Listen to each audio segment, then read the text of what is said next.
Sid Bernstein is a man respected in the music industry for his integrity and determination to make America catch on. The man who brought the Beatles to North America, and the man Joan Baez publicly thanked for keeping ticket prices to her concerts within the reach of her fans.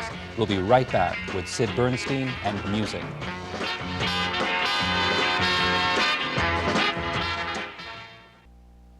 Sid Bernstein has been in the industry of music since 1948 when he graduated from Columbia University. And he has been a manager, an agent, a promoter. You certainly moved within music circles. And what I'm wondering about, what were you majoring in at Columbia? Journalism. Journalism? Yeah. How did you get the first job in music? It's a very involved story. I was going to Columbia, which is in Manhattan. I lived in the Bronx and had a girlfriend who lived in Brooklyn. And riding those subways is quite an event.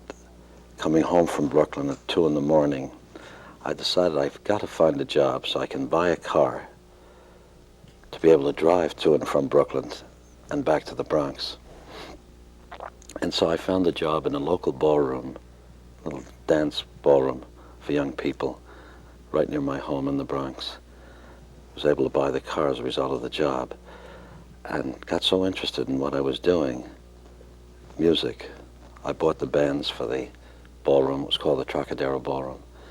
And in those years, the late 40s, early 50s, Latin music was the vogue in New York, and I got very involved in the music and left the ballroom to manage a famous Latin band. The name of the band leader was Essie Morales. And it was a series of events that led me into other areas of music. What happened to the journalism ambitions?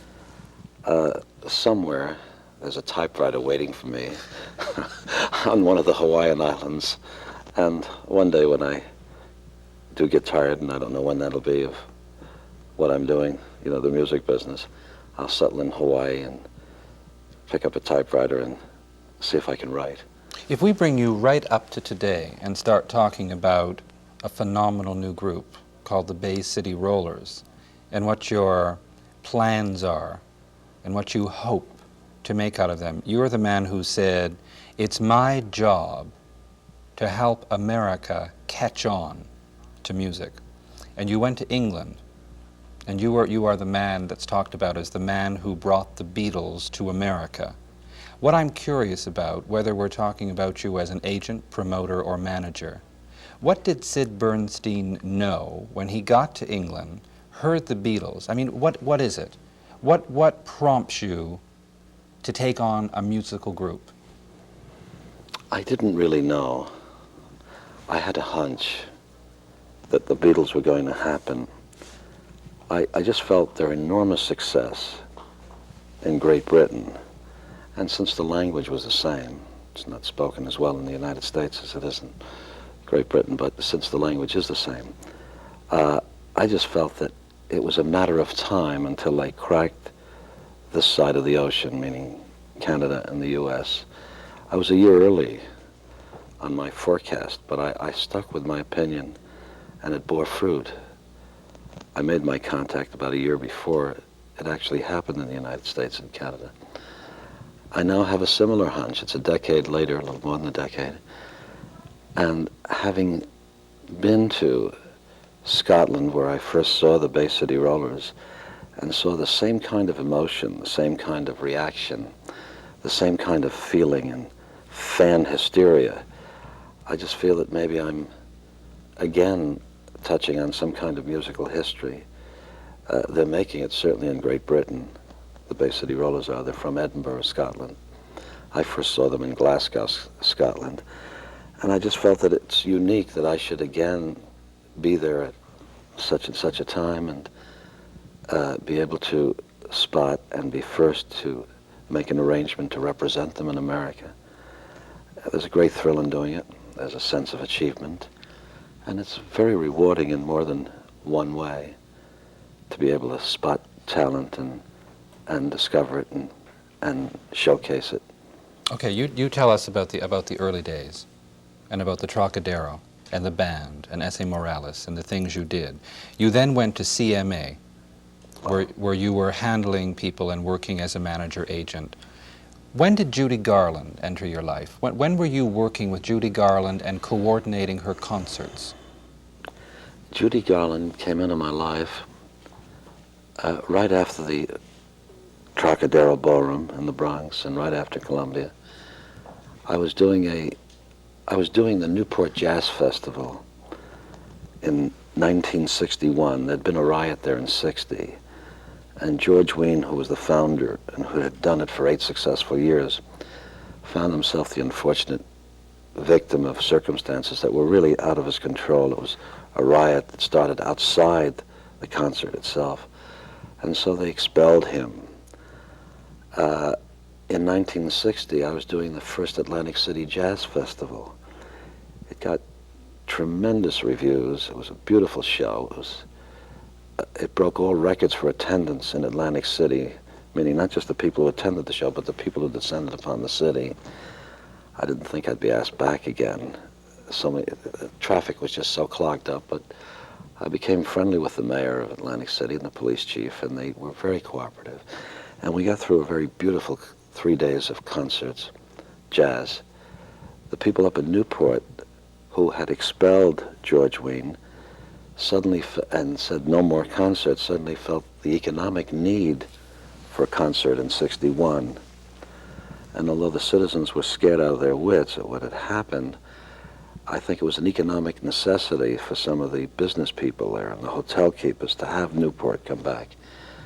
And so because we had such good success that very same weekend, July 4th weekend of '60, the city council invited Billy Fields, who was then my co-producer, and myself to address the city council and the mayor. And after our meeting, we were asked to produce the next Newport Jazz Festival. That gave us tremendous position and a tremendous name, because the Newport Jazz Festival was not just a local event up in Rhode Island, but an international event. People all over the world knew about the Newport Jazz Festival. And it just positioned us so that we could talk to people like Judy Garland, whom I loved and was my favorite singer. And I took her out on a series of concert dates and had tremendous experiences doing shows with Judy, even here in Canada. My one and only show that I ever did in Canada was with Judy Garland in the fall of 1961 at the Forum. If we have time, I could tell you I have many little anecdotes about Judy, who became my very dear friend. But Sid, are you reading all the current, have you read Gerald Frank's book? Have you read Ann Edwards' book?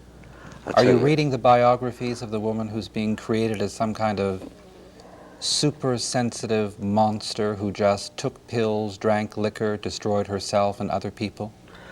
I tell you, my family's so large that I have little time for reading. After work, there's spankings and homework and wrestling matches and walks to Baskin and Robbins for ice cream cones. I really don't do the reading that I should be doing. No, I haven't read the books, but I'll try to find the time, because Judy is a very good memory for me. Okay, I tell you what, let's take a commercial break, and when we come back for it, I'll bring up the name Judy Garland again, and you can tell us. We'll be right back with Sid Bernstein and music.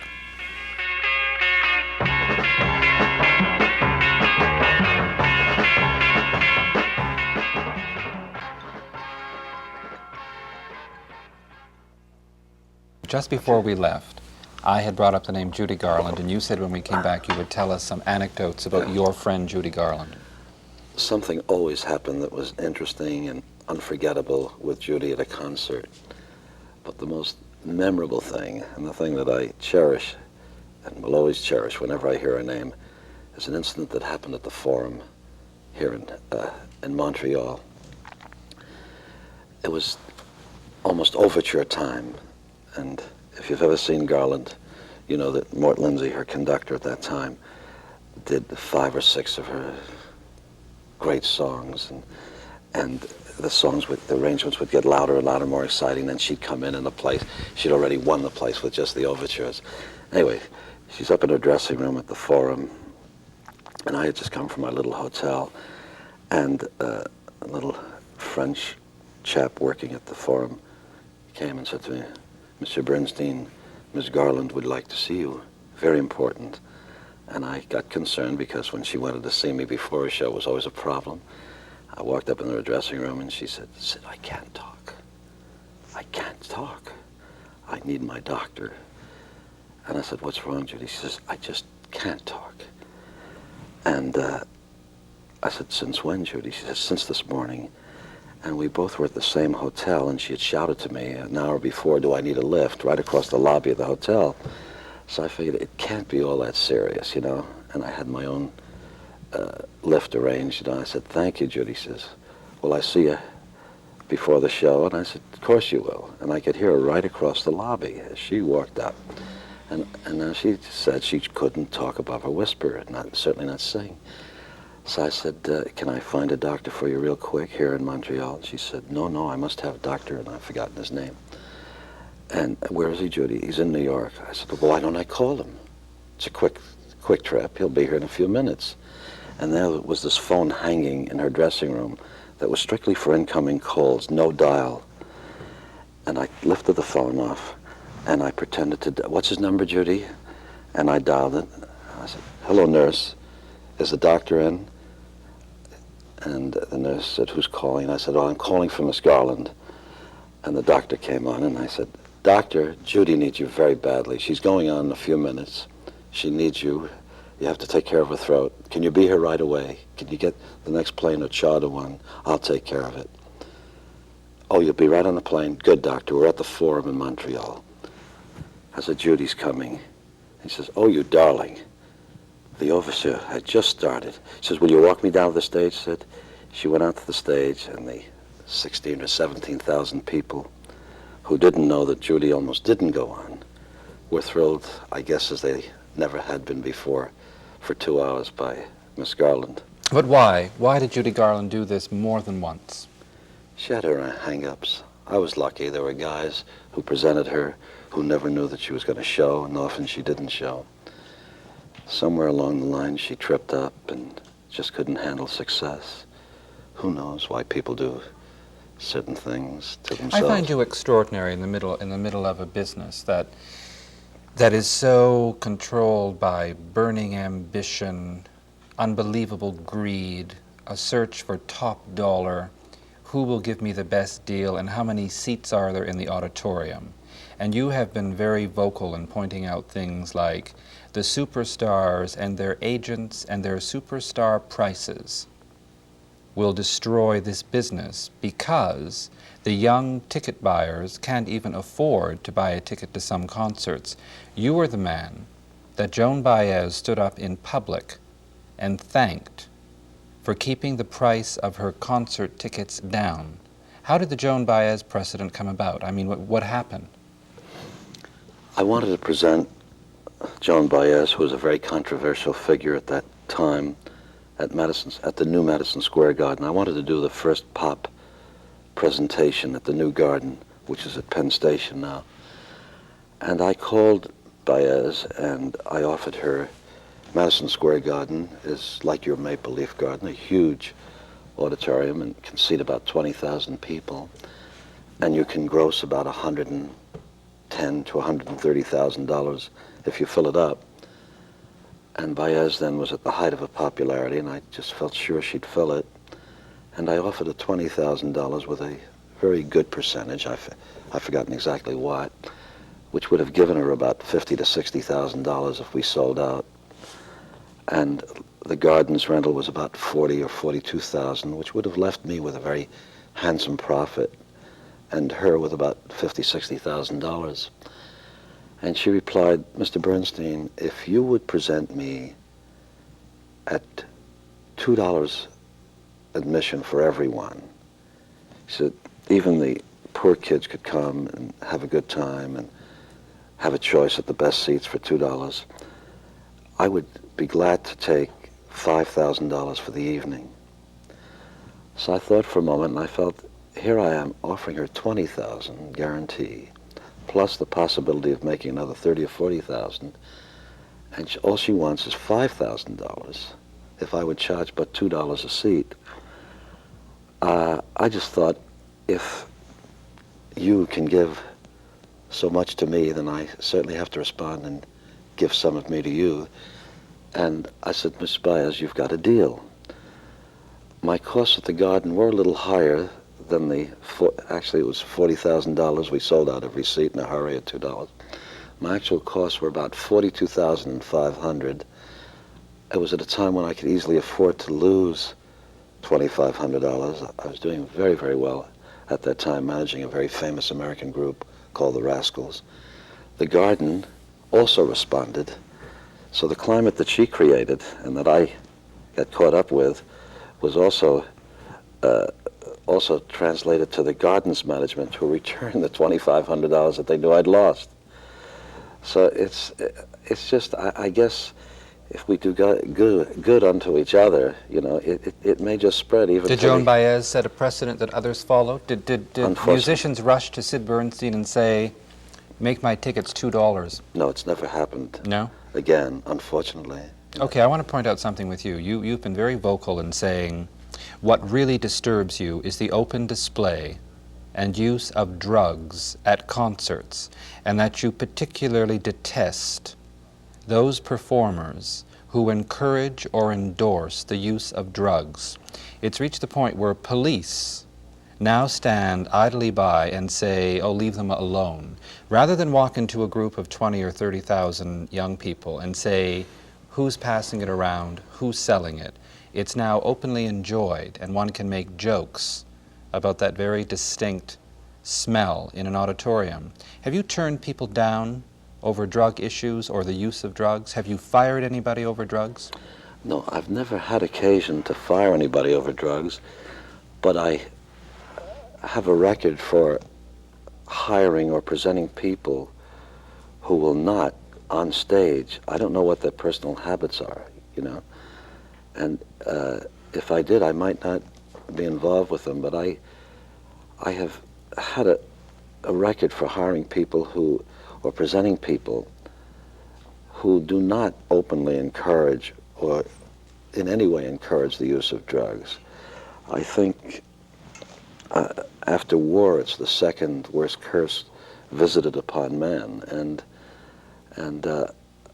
I just feel that the people who do this on stage, and I've heard quite a few encourage and joke about it as though it were a virtue, I just feel they're corrupting and harming the lives of people that they influence by their power and their huge success as record performers and concert performers.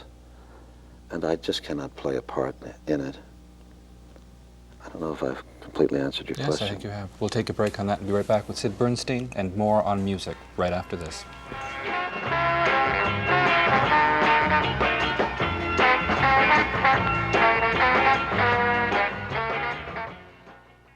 Sid Bernstein is with us, and we were talking, you were telling us stories, and I'm thinking of the people who played a large part in your life. And we know, we mentioned the Beatles, the Rascals, your work with Grand Funk, your work with Joan Baez. You told a story recently about being in a situation and watching George Harrison on stage with a very large band behind him, and you said that you saw a trend coming in with more single performers and fewer groups, which I find contradictory if the Bay City Rollers are the people you believe in for the future. Is it a mixed media situation, or will there be more single performers, or are groups coming back?